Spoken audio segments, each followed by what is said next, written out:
오늘은 출애굽기 12장에서 15장까지 보는 시간입니다. 이 넉장의 말씀은 이스라엘의 뿌리가 되는 이야기입니다. 그리고 2500년 동안 나라를 잃고 세계 각처에 디아스포라로 흩어져 살던 민족이 나라를 회복하고 나라의 사람을 모으며 2500년 동안 2세기 반 동안 정체성이 흐려지지 않고 민족, 언어, 종교를 굳건하게 지켜왔던 원동력이 된 말씀입니다. 이 말씀은 살펴봄으로써 우리의 뿌리, 우리의 갈 길 살필 수 있기를 원합니다. 이 넉장의 말씀에는 네 가지 이야기가 있습니다. 먼저 출애굽기 건너는 이야기, 출애굽기 시작하는 이야기, 그다음에 홍해 건너는 이야기, 그리고 모세와 미리암 노래, 그리고 마지막으로 마라의 쓴 물, 이렇게 진행되고 있습니다.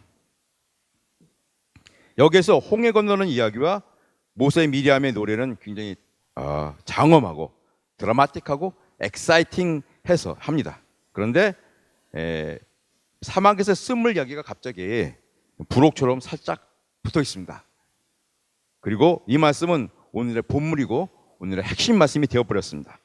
그것은 이스라엘의 뿌리 되는 이야기에 쓴물이 아니라 단물이 솟아나야 한다는 강한 메시지가 흐르고 있습니다. 이 쓴물이 솟아난 역사는 얼마든지 있습니다. 독일이라는 근면한 땅뿌리에 수백만 명을 죽인 히틀러가 쓴물로 쏟았습니다. 그러나 이 쓴물이 쏟았다기보다 우리 자체가 원래는 쓴물이었습니다. 지금도 쓴물인지는 모르겠습니다. 나중에 말씀드리겠지만 쓴물에서 출애굽한 이스라엘 백성에게 단물이 되는 구원과 정체성을 이 말씀에서 심어주고 계십니다. 우리도 이 말씀을 받아서 이 역사와 이 아픈 세상을 향하여 자신이 단물이 되고 또 단물로 던져지는 그러한 사람으로 전환되고자 하는 그 꿈이 새겨지는 이 시간이 되기를 간절히 기도합니다. 자, 그럼 먼저 출애굽기 이야기로 들어가겠습니다. 출애굽기 이야기는 간단하게 애굽에서 나왔다 이거죠. 말씀을 읽어보셔서 알겠지만 출애굽기 기사는 간단하게 나옵니다. 거의 전부는 절기 이야기입니다. 절기는 무슨 절기를 말씀하시는 걸까요? 그렇죠. 유월절이죠. 유월절은 딱 하루, 니산원 14일 저녁부터 15일 저녁까지입니다. 이스라엘의 하루 시작은 우리와 다릅니다. 저녁부터 시작됩니다. 그래서 무교절도 6월절 다음 날 15일 저녁부터 22일 저녁까지 7일간을 절기로 지킵니다. 6월절까지 포함해서 8일 동안을 누르기 없는 떡을 먹으며 절기를 지켰습니다. 그래서 이 8일 전체를 6월절이라고 부르기도 하고요. 또 따로 6월절, 무교절 이렇게 부르기도 합니다. 말씀을 읽어보셔서 아시겠지만 절기 이야기는 먼저 무교절 먼저 나오고 그다음에 출애굽기 이야기가 나오고 다시 무교절 이야기가 나옵니다. 절기 이야기에 들어가기 전에 먼저 절기 이야기 말씀의 구성 특징부터 살펴보겠습니다. 한가운데 핵심의 말씀이 있고요. 그리고 아래 위로 감싸는 말씀이 있는데요. 이 감싸는 말씀이 핵심 말씀의 의도와 배경과 뿌리되는 이야기가 그 안에 녹아 있습니다. 샌드위치 기법이라고 하죠. 이 첫 번째 절기 말씀에는 한가운데 무교절은 영원한 규례가 되었다 이 말씀이 나오고 아래 위로 감싸는 말씀이 어린 양의 피를 발랐다, 어린 양의 피를 발랐다 이렇게 나옵니다. 무교절이 영원한 규례가 된 것은 어린 양의 피를 통해서 우리가 구원을 받고 그 감사와 기쁨 때문이죠. 영원한 규례, 영원한 예배, 그 모습을 상상하게 됩니다. 두 번째 절기 이야기는요, 한가운데 출애굽 기사가 간단하게 나옵니다.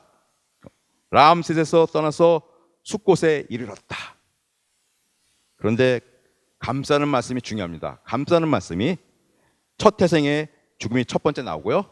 그리고 아래에는 유월절 규례를 지켜라 이렇게 나옵니다. 이 첫 태생이라는 의미가 굉장히 중요합니다.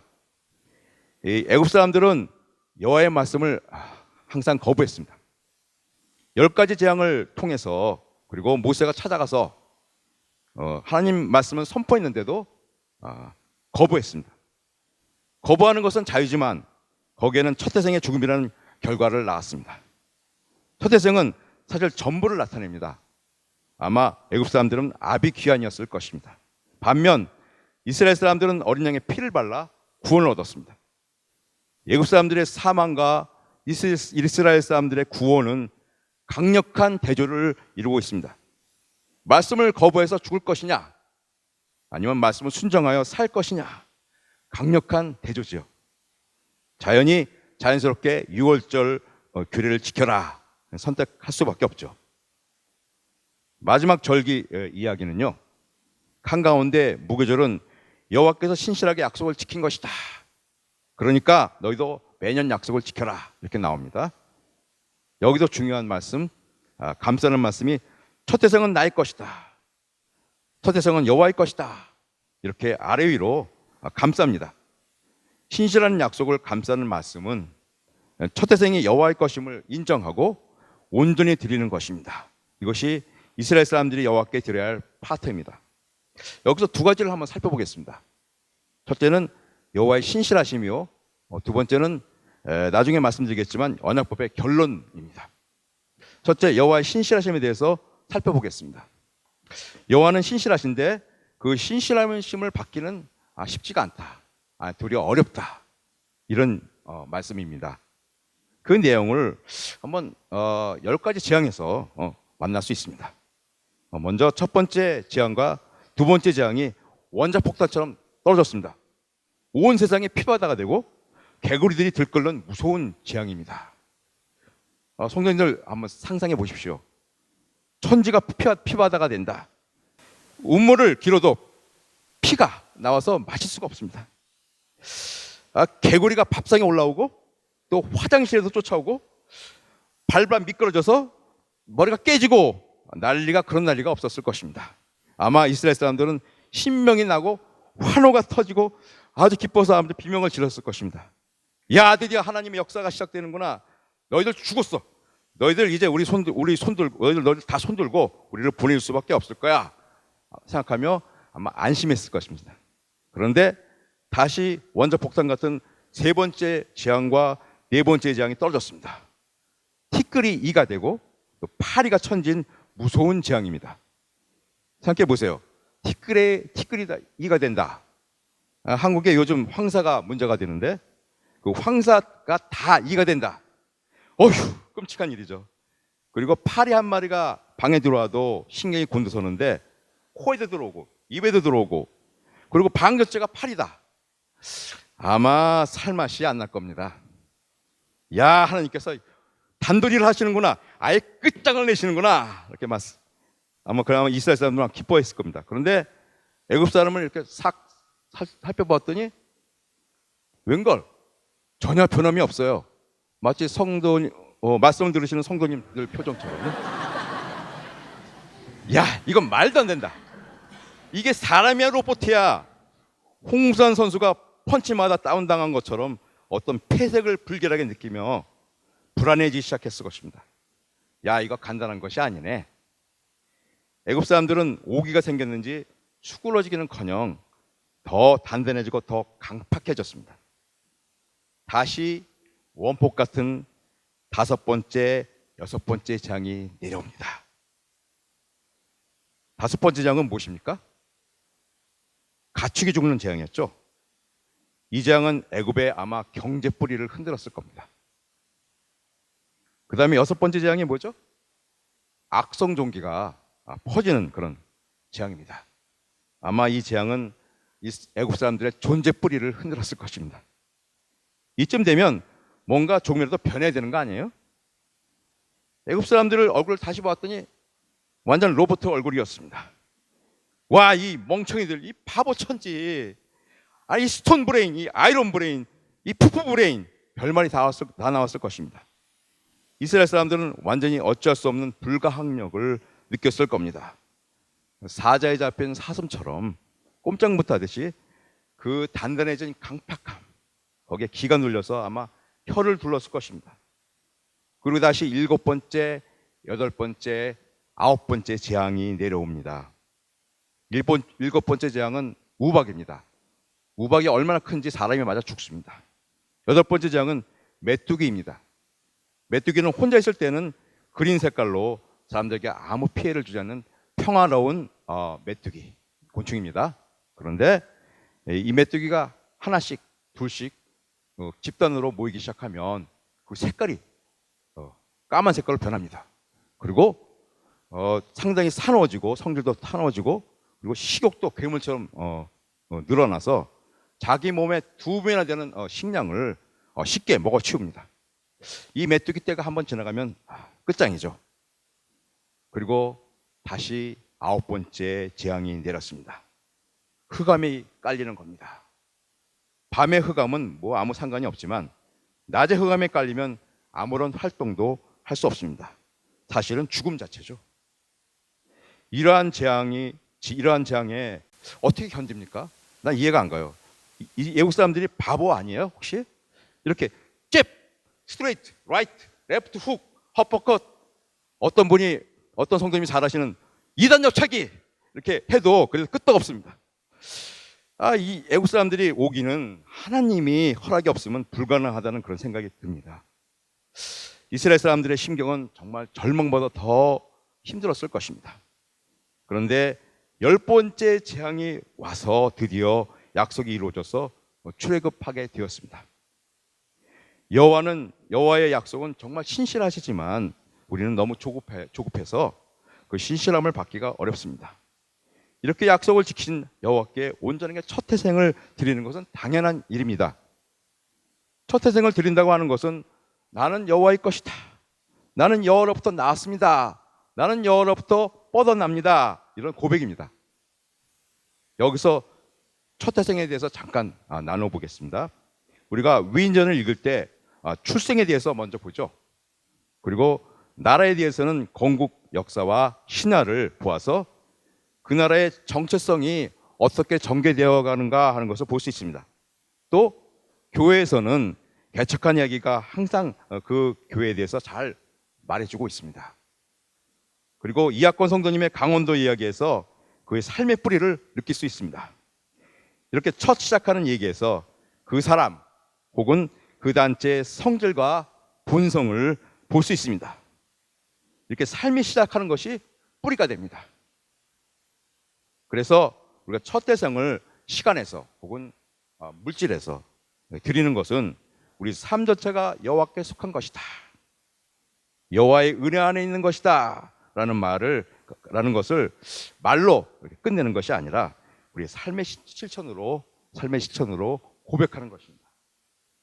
두 번째 나눌 이야기는 언약법의 결론입니다. 언약법을 다 말씀하신 후 그 엄중한 말씀 10계명 여러 가지 그 말씀을 다 말씀하신 후 출애굽기 23장 14절에서 19절에서 언약법의 총결론을 내십니다. 한가운데 무교절, 맥추절, 수장절을 지키라 이렇게 나옵니다. 이 무교절은 물론 유월절이고, 맥추절은 오순절이고, 수장절은 초막절이죠. 이 3대 절기를 지키라고 하신 다음에 앞쪽에 아까 샌드위치 기법 앞쪽에 14절에 매년 3번 절기를 지키라 이렇게 나오고, 뒷부분에는 모든 남자는 3번 여호와께 나오라 이렇게 감싸는 말씀이 나옵니다. 다 같은 얘기죠. 절기를 지켜라. 자, 이 절기에 부자가 되었건 가난한 사람이 되었건 첫 소산을 가지고 대잔치를 벌이는 것이죠. 자연히 여기서 출애굽 얘기가 기억되고 재생될 것입니다. 한 사람이 일어나서 구성지가 이야기를 엮어갑니다. 아마 이 광경이 우리나라의 춘향전 판소리 분위기가 비슷했을 것입니다. 변사또가 춘향에게 수성들라 라고 명하는 이 장면에서는 모인 모든 사람들이 가슴을 조이며 암행어사 이몽룡이 언제 나타나나 아마 기다렸을 것입니다. 그렇게 계속 괴롭히던 애국 군대가 수장되는 장면에 이르러서는 성도님은 잠깐 상상해 보십시오. 쓰나미를 몇십만 명을 죽인 이 쓰나미도 한쪽 방향으로만 이렇게 몰려옵니다. 그러나 홍해 사건에서는 물이 합쳐질 때 이 양쪽으로 물이 가운데로 폭삭합니다. 아마 비명지를 틈도 없었을 거예요. 이러한 장면이 구성진 목소리로 들어올 때는 모두 다 일어나서 박수를 치고 환하며 춤을 덩실덩실 추었을 것입니다. 이렇게 부자인 사람과 가난한 사람이 같이 초소산, 우리로 말하면 11조죠. 가지고 온 11조를 모아서 신나게 축제를 벌이며 노는 것입니다. 그러나 이 노는 재미가 그냥 노는 재미가 아니고 나는 누구이며 나는 어떠했으며 나는 누가 되어야 하는가, 나는 어디로 향해 가야 하는 것인가, 이렇게 하나님의 백성장 정체성을 서로 나누는 것입니다. 의미심장한 기가 살아납니다. 나 혼자 잘 먹고 잘 사는 거, 거기서 무슨 기적이 나타나겠습니까? 내가 하나님 백성이고 내 이 세상에 할 일이 있고 또 하나님의 나를 창조하신 특별한 이유가 있어서 나는 얼마든지 아름다워질 수 있고 또 이 세상을 아름답게 단물로 바꾸는데 부르심을 받았다. 기가 살아나는 거죠. 이렇게 1년에 3번 절기를 지키면서 서로 하나가 되는 것입니다. 이것이 사실 예배죠. 두 번째, 홍해 건너는 이야기를 하겠습니다. 아주 긴 이야기죠. 왜냐하면 전체 스토리의 핵심과 클라이막스가 있어서 길 수밖에 없습니다. 첫 번째 말씀은 하나님의 해변길로 가지 못하게 했다, 이런 말씀이 나옵니다. 우리 가족 수련 때 이학권 선생님이 잘 설명해 주셨죠. 뭘 설명했냐면 고대의 길에 대해서 설명해 주셨습니다. 그 길은 애굽에서 시작해서 메소포타미아로 향하고 나중에는 서쪽 로마까지 이어지는 그런 길이었습니다. 먼저 해변길은 평지에 있었기 때문에 좀 넓었습니다. 그래서 군사들이 사용하는 군사 도로였습니다. 그리고 다른 길은 트랜스 조던이라고 부르는 요단강은 아니고 요단 동쪽에 고원지대에 산을 가로지르는 길이 있었습니다. 킹스웨이라고 부르는 왕의 도로가 상업용 도로로 쓰이고 있었습니다. 사실 해변길이 편하죠. 그러나 하나님은 해변길로 못 가게 하시고 홍해길로 인도하셨습니다. 홍해길은 해변길로도 연결이 안 되고 또 킹스웨이, 왕의 도로도 연결이 안 됩니다. 갈 수 있는 길은 오직 광야뿐입니다. 하나님이 백성으로 전환하는데 필요한 두 가지가 있는데 첫 번째가 광야입니다. 가슴을 치고 애통하고 깨어짐이 쌓여서 거듭남이 열리는 것입니다. 옛사람이 그냥 헷가닥해서 새 사람이 될 수는 없습니다. 광야를 거쳐야 합니다. 그래서 거듭남이 어렵습니다. 홍해를 거쳐야 하니까 병아리가 달걀에서 나오는 것이 그렇게 쉽지는 않을 것입니다. 수천 번, 수만 번 구하고 찾고 두드리고 하여서 나왔을 것입니다. 이것이 생명의 법칙입니다. 두 번째 이야기, 요셉의 유고를 가지고 나왔다, 이렇게 되어 있습니다. 요셉이 누굽니까? 요셉을 통하여 들어온 70가족들이 60만이 넘는 중다잡적으로 세운 사람이 요셉입니다. 요셉은 이스라엘의 애굽의 뿌리죠. 요셉의 유고를 파내왔다는 그 이야기는 이제 애국과는 아무 관계가 없다, 그것을 얘기합니다. 마치 새 사람이 옛 사람과 관계없듯이 또 거듭난 사람이 세상의 본성과는 관계없듯이 그런 거죠. 노 터닝 백입니다. 돌아갈 길이 아닙니다. 세 번째 이야기는 숫곳을 떠나서 에담에 이르렀다, 이렇게 나옵니다. 에담은 광야 끝이죠. 거기서부터 홍해가 열리는 것입니다. 여기까지 구름 기둥과 불 기둥으로 인도하셨다, 이렇게 나옵니다. 이 불 기둥과 구름 기둥은 홍해를 건넌 후 없어졌습니다. 우리가 계속 인도했다고 알고 있지만 그때 사라지고 안 나타납니다. 그러다가 다음에 나타난 것이 시내산에서 말씀을 받을 때 나타납니다. 자욱한 구름에 여호와의 불이 번쩍 번쩍 했다고 나옵니다. 그 다음에 나타난 것이 성막이 완성될 때 나옵니다. 구름 기둥이 시내산처럼 빽빽하게 드러지고 여기서도 여호와의 불이 반짝 반짝 했다고 나옵니다. 이제 구름 기둥과 불 기둥이 없어지면 누가 인도하는 것입니까? 성도가 성막으로 모였을 때 모세의 대언하는 말씀으로 인도되는 것이었죠. 그럼 구름 기둥, 불 기둥의 역할은 무엇입니까? 하나님의 본질계를 아마 현상으로 볼 수 있는 것은 구름 기둥과 불 기둥이 아니었나 생각합니다. 구름 기둥의 의미는 현상계를 본질계인 말씀으로 인도하는 데 있다고 봅니다. 마치 예수님께서 산상수훈에서 천국의 본질을 열어 보이신 것처럼요. 네 번째, 이 장엄한 홍해 건너는 이야기는 드라마틱하게 흘러가기 때문에 기승전결이 있습니다. 먼저 발단 부분입니다. 바로가 이스라엘 사람들을 추격해 왔습니다. 문제가 생겼죠? 예의거리가 생긴 것입니다. 전개는 백성은 두려워 떨고 있었고, 그리고 모세는 백성에게 여호와께서 싸우시는 것을 보라 하고 안심을 시킵니다. 그리고 여호와께서 모세에게 지팡이를 들고 손을 내밀어 바다위로 손을 내밀라 하셨습니다. 그러면 내가 여호와인 줄 알리라 이렇게 말씀하셨습니다. 애굽은 여호와를 무시했습니다. 10가지 재앙을 내렸는데도 무시했습니다. 직접 모세가 바로에게 찾아가 경고했는데도 무시했습니다. 지금 첫 태생이 다 죽었는데도 무시하고 있습니다. 저들이 더 이상 무시할 수 없는 엄청난 일로 내가 여호와인 줄 보게 될 것이다 했습니다.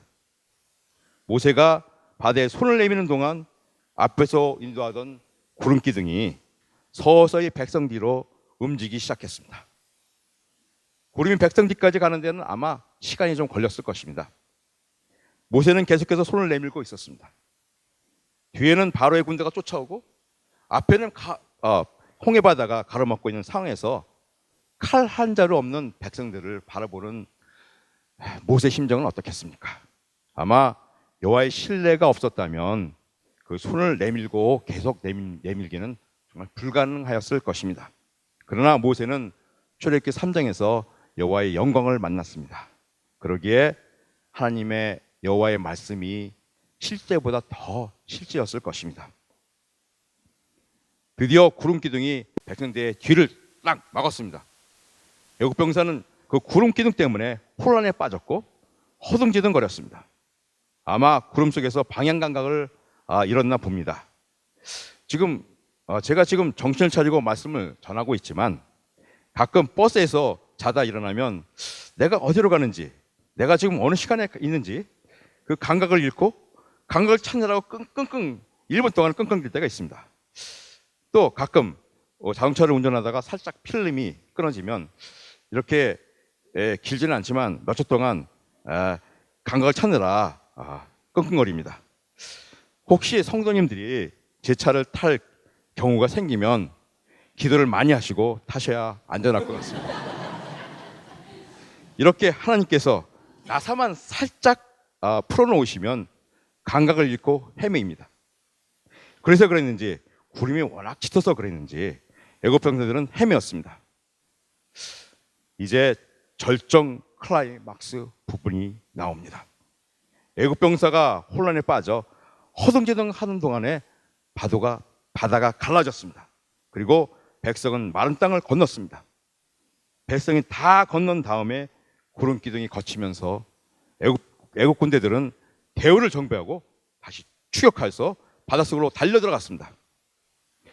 만약 이것을 헬리콥터로 타고 그 광경을 아마 볼 수 있었다면 그 쪼개진 바다로 뛰어든 끝이 없는 이 애굽 병사의 움직임을 볼 수 있었을 것입니다.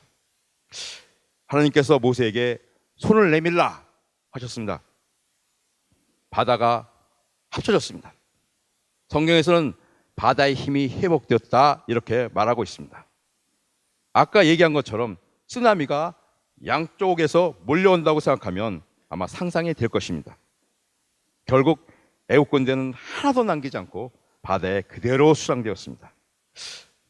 여기까지 이 이야기를 우선적인 목소리의 판소리로 들은 백성들은 박수가 터지고 환호가 터지고 할렐루야 어깨춤을 추었을 것입니다.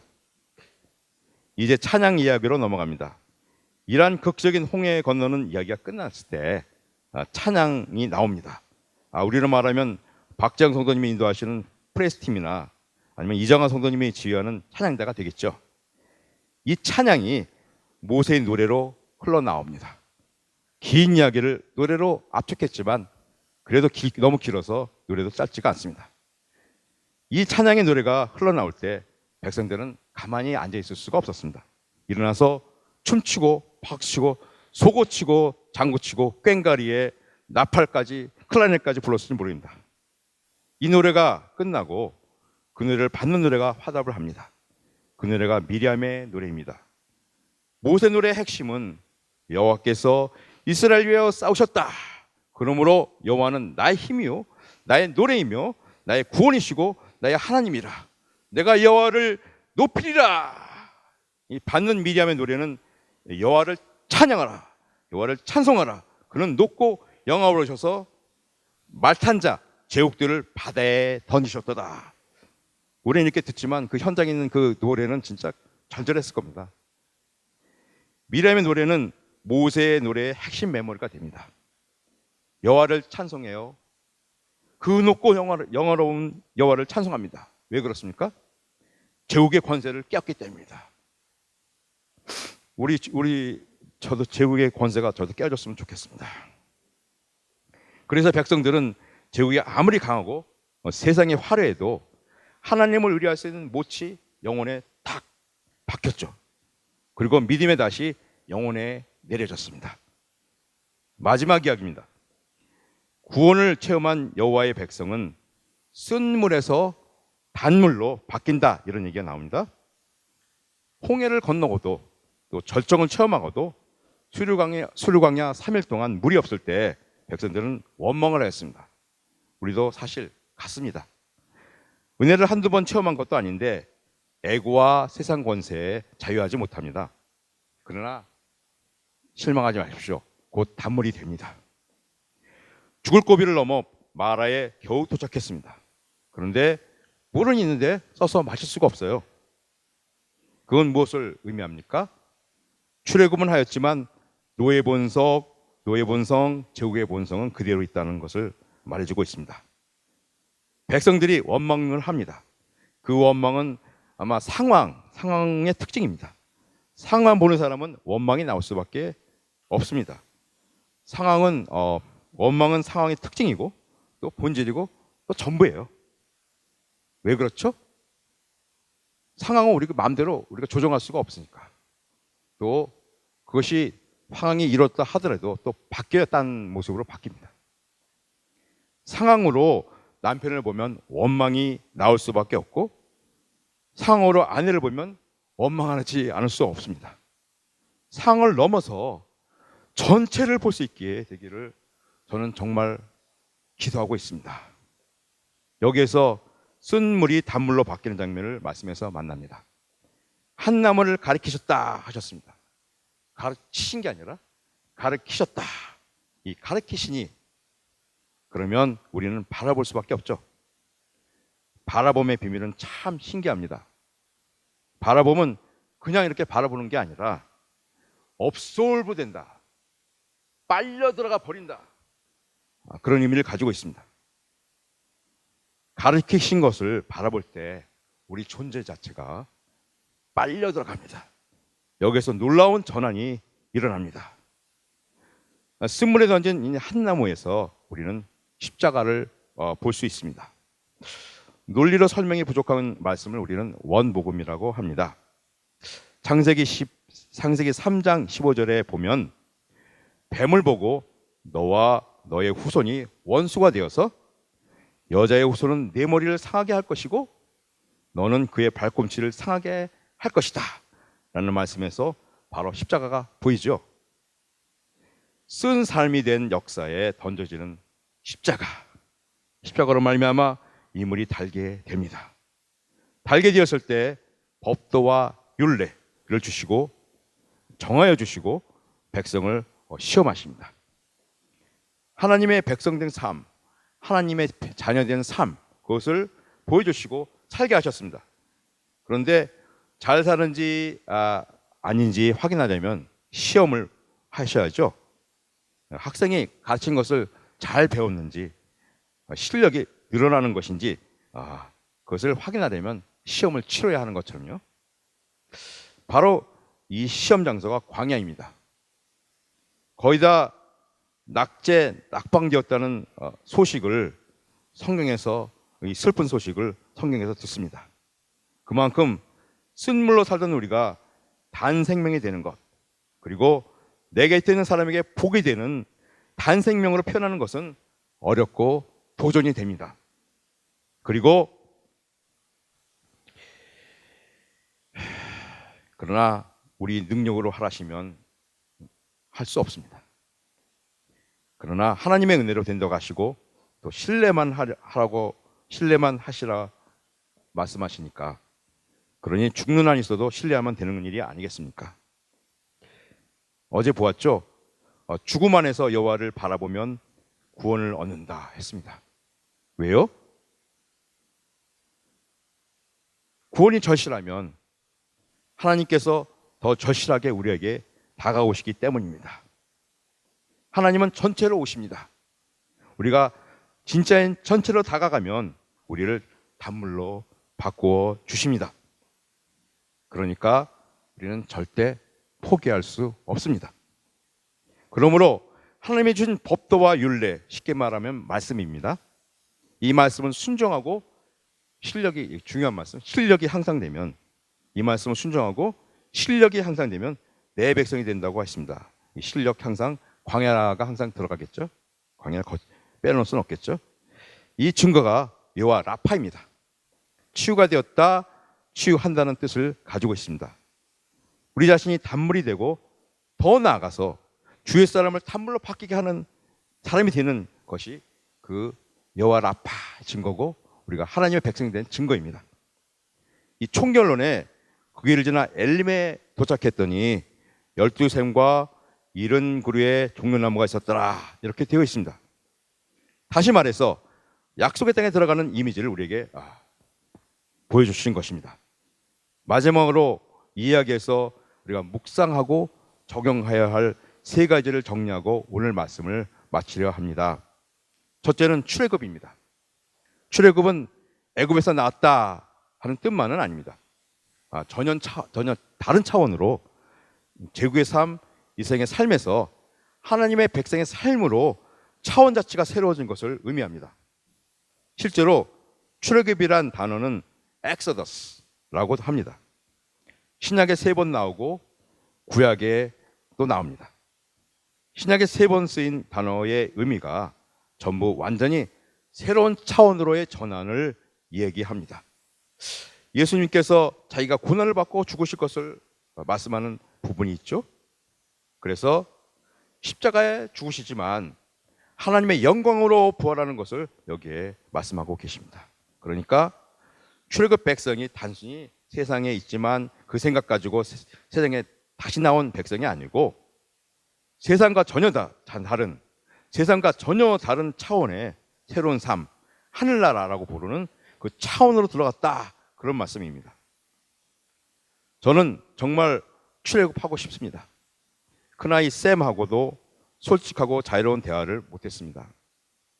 바쁘다는 핑계로 혹은 글을 쓴다는 시간을 마련해 본다고, 내 자신을 세워보겠다고, 그리고 어색하고 내 자신이 경직되어 있고 풀리지 않으니까 피했습니다. 말씀을 연습하면서 영경 씨와 쌤이 다소곳이 성도가 되어 말씀을 들었습니다. 한 사람씩 돌아가면서 기도를 했습니다.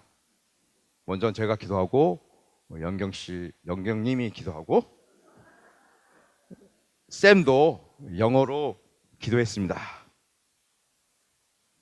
지금까지 없었던 새로운 차원을 느꼈습니다. 새로운 차원의 삶을 느꼈습니다. 하나가 된 느낌, 막혔던 속이 풀린 느낌, 뻥 뚫린 느낌.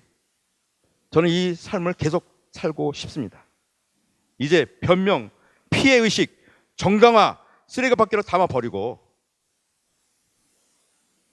진짜인 전체로 다가가는 나. 전체적인 자연스러운, 진짜 자연스러운 게 내가 필요해요. 너무 경치대가 있어가지고 자연스러운 나를 샘과 데이빗 아내와 그리고 성도님들과 연결된 나, 자연스러운 나를 갖고 보겠습니다. 둘째는 제국의 현상의 삶에서 하나님 안에 실제 삶으로 전환되어야 한다는 것입니다. 제국의 삶은, 제국의 현상은 모두 다 단절된 것입니다. 연결이 안 되고 부분적인 것입니다. 그렇지 않고서야 어찌 왕이 따로 있고 귀족이 따로 있고 평민이 따로 있고 노예가 따로 있을 수 있겠습니까? 사람 전체를 보면 사람밖에 안 보이는 게 당연한 거죠. 그런데 우리의 조건, 출생, 그 사람의 조건을 보면 제국의 구조라는 것이 가능하게 됩니다. 그렇기 때문에 하나님의 실제라고 하는 것은 전체입니다. 부분적인 게 아니라 전체입니다. 전체는 실제가 되고 실제는 또 총체성, 홀, 그러니까 실제면 통하게 되는 거죠. 실제면 통할 수밖에 없습니다. 오늘도 어제와 같이 상상을 했습니다. 장난감을 하나 분해했습니다. 그러나 전혀 능력이 나타나지 않습니다. 반대로 조립하고 배터리를 꼈더니 에너지가 흘러 움직이기 시작했습니다. 전체를 보며 우리 자신을 깎아 하나가 되는 것, 거기에서 통함이 나올 것이라 생각됩니다. 그동안 왜 통하지 않았나? 왜 와이프와 통하지 않았나? 살펴보니까 아내를 부분적으로 대했습니다. 집에 들어오면 글 쓴다고 지하실에 내가 버렸습니다. 이제는 전체로 아내를 대하고 싶습니다. 아내가 뭐라고 얘기하던 그대로 한번 가보는 것입니다. 무엇보다 기도를 같이 하겠습니다. 총체성의 특징이 스위트니스. 발음이 좀 안 좋죠? 스위트니스. 사랑스러움입니다. 그래서 어린아이는 부분적으로 보이지 않습니다. 어린아이는 부분적으로 안 보이죠? 때를 쓰던 울던 안기던 전체로 나타납니다. 그래서 어린아이는 사랑스럽습니다. 쓴 물이 단물이 바뀌었다 하는 것은 이 세상의 어떤 부분적인 것, 나는 돈이 많다, 나는 공부를 많이 했다, 나는 뭘 잘한다, 나는 뭐가 훌륭하다, 이런 부분을 확대 강조하는 세상 구조에서 사람 전체의 자연스러움, 그런 것으로 바뀐다는 것입니다. 완전히 다른 차원입니다. 부분적인 것이 전체성이 되는 것은 무엇이 나아지거나 개선되거나 그것이 조금 나아진다고 하는 것이 아니라 완전히 체온이 달라지는 것입니다. 예를 들어서 아버지는 아빠의 기능하느라고 바쁘고 돈 버느라고, 엄마는 엄마 역할 하느라 바쁘고, 아이는 또 공부한다고 바쁘면 그 가족의 기능을 어느 정도는 할 수 있겠지만 가족의 본질에서는 거리가 멀어집니다. 그런데 이 말씀이 꼭 저한테 하는 말씀 같습니다. 그런데 아버지 기능을 하면서도 사람 전체, 엄마와 아이들을 바라본다면, 그럴 때 가정에서 표현하는 삶은 단순히 이 세상에서 경쟁하여 이기는 삶이 아니고 그 가정 자체가 복 자체가 되는 것입니다.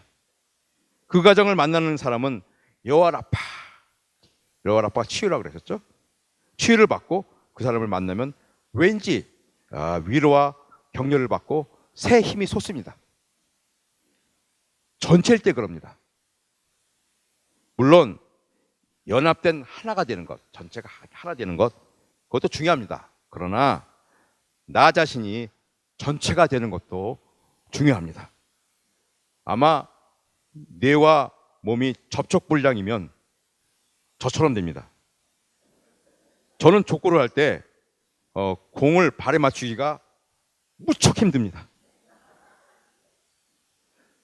전체로 진짜와 진짜가 만나는 것. 이럴 때 여호와의 라파의 치유가 이루어지는 것입니다.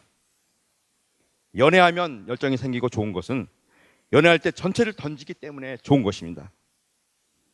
제가 이학권 성도님이 나눠주셨던 언어에 대한 말씀을 소개하고 싶습니다. 우리는 언어의 세계를 넘어야 합니다. 언어는 실제가 아니에요. 실제가 아니고 브레인의 도구입니다. 언어는 뇌의 도구입니다. 뇌가 무엇을 파악하고 이해한다고 우리들은 알고 있죠. 그러나 아닙니다. 뇌의 연구 진행에 따라 밝혀졌습니다. 뇌는 선택한 것을 정당화하는 것입니다.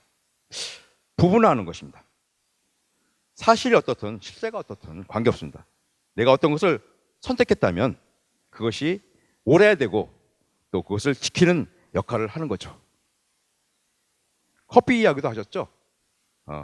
똑같은 커피를 이렇게 딱 놓고 한 컵에는 1부를 적고 다른 컵에는 7부를 적습니다. 그리고 마십시오 하고 권하고 물어보면 모두들 7불 써 있는 그 커피가 더 맛있다고 합니다. 무엇이 그렇게 맛있어요? 그렇게 물어보면 맛이 굉장히 깊다. 여운이 훨씬 깊다. 훨씬 더 담백하고 향이 짙다. 이렇게 말들을 합니다. 이 사람들이 거짓말하는 겁니까? 아닙니다. 뇌가 7불과 1불의 인포메이션을 받아서 7불짜리에 맞게 논리화시키는 것입니다. 이걸 마시는 분들은 그대로 얘기하는 것이죠. 사실도 아니고 실제도 아니고 진리도 아니지만 뇌는 이러한 일들을 합니다. 그러므로 종교, 아까 언어는 뇌의 도구라고 그랬죠. 그러므로 종교는 언어의 삶이며 또 언어입니다. 우리가 처음 교회에 들어왔을 때 처음에는 구원, 은혜, 성령 충만, 할렐루야를 들으면 어색했습니다. 왜냐하면 언어니까요. 아직 익히지 않았으니까. 그런데 교회 안에서 이런 말들을 자꾸 반복하게 쓰다 보면 실제로 모르는데도 자연스럽게 쓰기 시작합니다. 그래서 사실 삶은 없는데 언어를 잘 쓰기 때문에 그것이 나의 실제인 것처럼 착각하는 것입니다. 이것이 바로 종교입니다. 그래서 종교 생활에는 실제가 없습니다. 그래서 이런 사람들을 예수님은 외식하는 자 이렇게 말씀했습니다. 예수님이 직접 말씀하셨습니다. 20번이나. 그래서 어떻게 하면 언어로 하는 종교를 넘어서 실제를 만나느냐, 말씀을 성취시키는 그런 능력의 삶이 되느냐 하는 것이 말씀 만나기입니다. 언어로만 알았던 성경, 언어로만 알았던 천국, 그것을 언어를 통하여 보여주고자 하는 그 언어보다 더 깊은 그 본질, 그 세계를 만나자 하는 것입니다. 그것을 만나면 살게 되었습니다. 내 고백은 아닙니다만은 그것을 만나면 노력이 아니고 만나면 살게 되어 있습니다. 마지막으로 이것이 저에게는 가장 중요한 나눔 같습니다. 나눔의 제목은 절망의 순간이 하나님의 영광이 현현된다는 순간이다. 절망의 순간이 하나님의 영광이 현현되는 순간이다. 어제 나눴죠? 구원의 핵심은 우리가 죽음 안에 있기 때문에 구원이 더 절실하고 또 구원이 구원으로서 가치와 영광을 발휘하는 것이라고요. 여기서 죽음이라는 것이 우리는 절망입니다. 이스라엘 앞에는 홍해가 막히고 이스라엘 뒤에는 애국 군대가 쫓아오고 있을 때 아마 상황적으로 완전히 절망의 시간입니다. 바로 이 시간이 하나님의 영광이 나타나는 시간이라는 거죠. 왜 그렇습니까? 더 이상 상황에 거는 기대, 그것을 할 수 없기 때문에 여호와만을 바라볼 수 있다는 거죠. 여호와만을 바라볼 수 있는 그런 시간이 된다는 것입니다. 어제 나누었던 말씀 또 기억이 납니다. 죽음을 피하지 않고 지날 때, 다른 말로 표현하면 진정한 절망을 만날 때 여호와를 바라보게 된다는 말씀이죠. 그래서 로마서에서는 오호라 우리는 공고한 사람이로다. 누가 이 사망의 몸에서 우리를 건져내랴. 이 절망 때문에 로마서 8장의 위대한 노래가 시작되었습니다. 그리고 사도행전에서는 십자가의 얘기를 증거받고 나와서 백성들이 어찌할꼬 애통을 합니다. 이 절망에서 성령이 임하시고 저들은 만유와 하나 되고 성령으로 하나 되는 그런 코이노니아가 저들에게 일어났습니다. 우리의 절망은 결코 우리의 절망이 아닙니다. 그것은 에고의 절망입니다. 에고는 사람을 자살까지 시킵니다. 그러나 그것은 거짓입니다. 오늘 전체 기사에서 14장 13절 이 말씀이 제 가슴에 가장 다가오고 또 내 영혼의 닻으로 내려집니다. 너는 두려워하지 말고 가만히 서서 여호와께서 우리를 위하여 행하시는 구원을 보라. 우리는 이 말씀을 의뢰하여서 세상 나라를 떠나, 한번 세상 나라를 떠나 봅시다. 세상 나라를 떠나 하나님의 온전한 백성이 되고 그 약속을 누리는 하나님의 교회가 되기를 간절히 기도합니다. 같이 기도하시겠습니다. 사랑의 하나님, 절망하고 애통하는 길만이 출애굽하여 새 차원으로 갈 수 있는 길이며 또 주님을 바라보는 그 전심에서 광야길을 무사히 마칠 수 있음을 깨닫습니다. 주님, 정직하고 진실되게 걸을 수 있도록 주님 함께하여 주시고 우리의 주님의 신실하신 반전을 믿으며 두려움 없이 나갈 수 있도록 인도해 주세요. 예수님 이름으로 기도합니다. 아멘.